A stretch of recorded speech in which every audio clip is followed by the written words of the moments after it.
여러분, 이상하지 않으세요? 대한민국은 지금 아이가 사라지고 있습니다. 2025년 현재 합계 출산율은 0.7명대, 전 세계에서 아이를 가장 안 낳는 나라가 되었죠.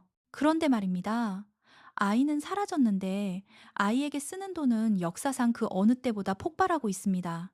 지방의 초등학교는 문을 닫고 있는데 서울의 영어 유치원 입학 설명회는 1초 만에 마감됩니다. 동네 소아과는 폐업하는데 200만 원짜리 유모차는 없어서 못 팝니다. 이건 단순한 과소비가 아닙니다. 우리는 지금 아이를 키우는 게 아니라 전 재산을 건 외나무다리 게임을 하고 있는 건지도 모릅니다. 오늘 저는 한국 부모들이 흘리는 피땀, 그리고 돈이 도대체 어디로 흘러가고 있는지 그 기묘한 경제 게임의 레시피를 완벽하게 해부해 드리겠습니다. 구독과 좋아요는 영상 제작에 큰 힘이 됩니다. 우선 재료부터 손질해 볼까요? 보통 경제학 교과서에서는 수요가 줄면 공급도 줄고 시장도 쪼그라든다고 배웁니다. 그런데 한국의 육아 시장은 이 법칙을 비웃고 있습니다. 2024년 기준 합계 출산율은 0.75명까지 떨어졌습니다. 그런데 놀랍게도 국내 키즈 산업 규모는 2002년 8조 원에서 2025년 약 58조 원 규모로 무려 7배 이상 성장할 것으로 전망되고 있습니다. 아이는 4분의 1로 줄었는데 시장은 7배가 커졌다? 이게 무슨 뜻일까요? 아이 한 명에게 투입되는 돈의 밀도가 과거와는 비교도 안 될 정도로 높아졌다는 뜻입니다. 지금 3, 40대 부모님들, 월급 받으면 스쳐 지나가죠? 그 돈, 다 어디 갔습니까? 단순히 물가가 올라서가 아닙니다. 한국은 지금 전 세계에서 아이를 키우는 비용이 가장 비싼 나라 1등입니다. 한 국외 연구소 분석에 따르면 한국에서 자녀를 18세까지 키우는 비용은 1인당 GDP의 약 7.79배로 전 세계 압도적 1위입니다. 2위인 중국은 GDP의 약 6.9배 정도 되고 독일은 3.6배, 호주는 약 2배 정도 됩니다. 자, 이 요리의 첫 번째 핵심 재료는 텐포켓입니다. 과거에는 아이 하나를 위해 부모 2명의 지갑만 열렸죠.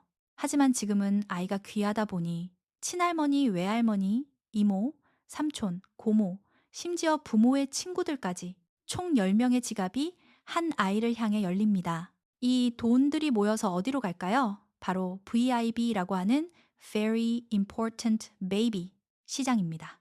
여러분 200만 원, 300만 원 하는 유모차 보신 적 있죠? 스토케나 부가부 같은 프리미엄 유모차 브랜드. 한국이 전 세계 판매량 1, 2위를 다툽니다. 심지어 맘카페에서는 유모차 계급도라는 게 돌아다닙니다. 국산 브랜드는 가성비, 유럽산 고가 브랜드는 하차감이 좋다고 표현하죠. 자동차도 아닌데 하차감이라니 참 기묘한 비유 아닙니까? 이건 허영심 때문만은 아닙니다. 내 아이가 이 계급 사회의 출발선에서부터 밀리면 안 된다는 부모와 조부모의 합작된 욕망이 투영된 결과입니다. 두 번째 재료는 사세고시입니다. 사법고시. 행정고시는 들어봤어도 사세고시는 처음 듣는 분들 계실 겁니다. 서울의 유명 영어 유치원, 소위 영유에 들어가기 위해 고작 4살짜리 아이들이 치르는 입학 레벨 테스트를 말합니다. 2024년 교육부 통계에 따르면 서울 지역 영어 유치원의 월 평균 교습비는 약 135만 원에서 많게는 154만 원에 달합니다. 여기에 셔틀비, 급식비, 교재비를 합치면 월 200만 원은 우습게 깨집니다. 1년이면 2,400만 원, 웬만한 사립대 등록금의 3배입니다. 그런데도 자리가 없어서 대기를 겁니다. 오픈런을 합니다. 왜일까요? 이 영어 유치원이 소위 명문대 입학 트랙의 첫 단추라고 믿기 때문입니다. 지금 영유를 안 보내면 초등학교 때 의대반에 못 들어가고 그러면 결국 뒤처진다. 이 공포심. 이것이 바로 한국 육아 경제를 돌리는 가장 강력한 연료입니다. 세 번째 재료는 공간의 양극화입니다.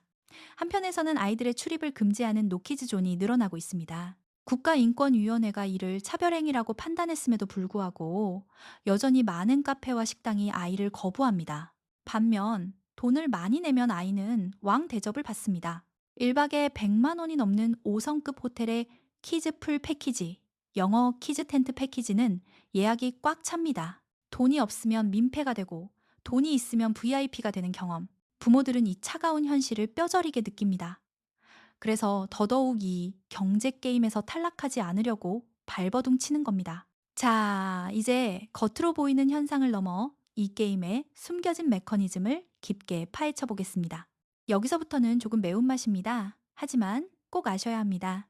한국 경제의 가장 아픈 고리 중 하나가 바로 에듀푸어입니다. 교육비 때문에 빈곤하게 사는 사람들. 이건 일부 극성 부모의 이야기가 아닙니다. 대한민국의 평균적인 40대 가장의 이야기입니다. 2024년 초중고 사교육비 총액은 약 29조 2천억 원으로 역대 최고치를 경신했습니다. 학생 수는 줄었는데 사교육비 총액은 오히려 7.7%나 늘었습니다. 이 돈 어디서 나올까요? 바로 부모의 노후 자금입니다. 보험연구원과 금융기관의 조사에 따르면 50대의 55% 이상이 노후 준비가 안 되어 있다고 답했습니다. 그 가장 큰 원인 중 하나가 바로 자녀 교육비와 자녀 결혼 자금입니다. 심지어 자녀 학원비를 대기 위해 마이너스 통장을 쓰거나 퇴직연금을 중도 인출하는 경우도 허다합니다. 생각해 보세요. 지금 월 200만 원씩 아이에게 투자해서 아이가 나중에 월 200만 원씩 용돈을 주는 자녀로 클 확률 얼마나 될까요? 냉정하게 말해서 수익률 마이너스가 확정된 투자에 전 재산을 걸고 있는 셈입니다. 이것이 한국 부모들이 참여하고 있는 경제 게임의 첫 번째 함정입니다. 그러면 학원만 안 보내면 되는 거 아닙니까? 여기서 질문이 하나 생기죠. 왜 부모들은 멈추지 못할까요? 이 게임의 룰이 부동산과 결합되어 있기 때문입니다. 최근 가장 뜨거운 키워드, 초등의대반입니다. 초등학생이 미적분을 풉니다. 의대 정원 확대 이슈와 맞물려 사교육 시장이 공포 마케팅을 극대화했죠. 초등학교 사교육비 증가율이 중고등학교를 앞질렀습니다. 이 현상은 곧바로 집값으로 연결됩니다. 대치동, 목동, 중계동, 대구 범어동, 소위 학군지의 집값은 불황에도 떨어지지 않습니다. 2024년 9월 기준 대치동 아파트 평당 매매가는 9,425만 원으로 강남구 평균보다 높습니다. 학군지로 진입하려는 수요가 집값을 받쳐주기 때문입니다. 부모들은 계산합니다. 무리해서라도 대치동에 전세 살면서 아이를 학원 보내면 아이 성적도 오르고 나중에 전세금도 지킬 수 있다. 즉, 교육 투자가 아니라 부동산 해지 수단으로 사교육을 소비하는 기묘한 구조가 형성된 겁니다. 이 연결고리를 끊지 못하면 사교육비 문제는 영원히 해결되지 않습니다. 이 게임의 가장 잔인한 점은 양극화입니다. 통계를 보면 월 소득 800만 원 이상 가구와 300만 원 미만 가구의 사교육비 지출 격차는 약 3배 이상 벌어집니다. 하지만 더 놀라운 건 저소득층의 사교육비 지출 증가율이 고소득층보다 더 높게 나타나기도 한다는 점입니다. 없는 살림에 빚을 내서라도 따라가려고 하는 거죠. 결국 부모의 경제력이 아이의 영유 입학을 결정하고 영유 출신이냐 아니냐가 초등의대반 입학을 결정하고 이것이 결국 대학과 직업을 결정하는 계층 세습의 고속도로가 완성되었습니다. 이 고속도로 통행료가 너무 비싸서 아예 진입조차 포기하는 사람들이 늘어나는 것. 그게 바로 0.7명이라는 출산율, 성적표입니다. 자, 이 브레이크 없는 기관차는 어디로 가게 될까요? 제가 요리한 세 가지 미래 시나리오를 맛보시죠. 첫 번째, 가장 확률이 높은 첫 번째 시나리오로 가난한 노인들의 나라로 전락합니다. 지금 자녀 교육에 올인하고 있는 40, 50대가 10년, 20년 뒤 은퇴할 때가 되면 어떤 일이 벌어질까요? 집 한 채 달랑 있는데 대출금은 남았고 연금은 턱없이 부족합니다. 그런데 자녀들은 취업난과 고물가에 시달리느라 부모를 부양할 능력이 없습니다. 결국 자녀 교육에 헌신했던 부모 세대가 대거 빈곤층으로 전락하며 국가 재정에 엄청난 부담을 주는 시한폭탄이 될 가능성이 큽니다. 두 번째 시나리오는 키즈 산업의 초양극화입니다. 어중간한 키즈 브랜드는 다 망합니다. 아예 초고가 럭셔리 시장 VIB와 아예 아이가 없는 일인 가구, 반려동물 시장으로 시장이 완전히 쪼개질 겁니다. 이미 유모차보다 계모차가 더 많이 팔린다는 뉴스 보셨죠? 아이를 낳는다는 것 자체가 부의 상징이자 특권이 되는 사회. 이것이 우리가 마주할 씁쓸한 미래일지도 모릅니다. 마지막 시나리오는 조금 다른 관점입니다. 인구 감소가 너무 빨라서 오히려 입시 경쟁 자체가 무의미해지는 순간이 올 수도 있습니다. 대학 정원은 그대로인데 아이들이 줄어드니 굳이 지금처럼 미친 듯이 사교육을 안 시켜도 대학을 골라가는 시대가 올 수도 있죠. 물론 최상위권 경쟁은 여전하겠지만요. 이때가 되면 지금 우리가 쏟아부은 29조 원의 사교육비가 역사상 가장 비효율적인 투자로 기록될지도 모릅니다. 오늘 우리는 한국의 양육시장이라는 아주 맵고 짠 요리를 맛보았습니다. 텐포켓, 사세고시, 에듀푸어, 그리고 부동산까지. 이 거대한 구조를 보면 숨이 턱 막힙니다. 개인이 벗어나기엔 너무 거대해 보이니까요. 하지만 여러분, 우리가 이 게임의 호구가 되지 않는 방법은 딱 하나입니다. 게임의 룰을 나만의 방식으로 다시 쓰는 겁니다.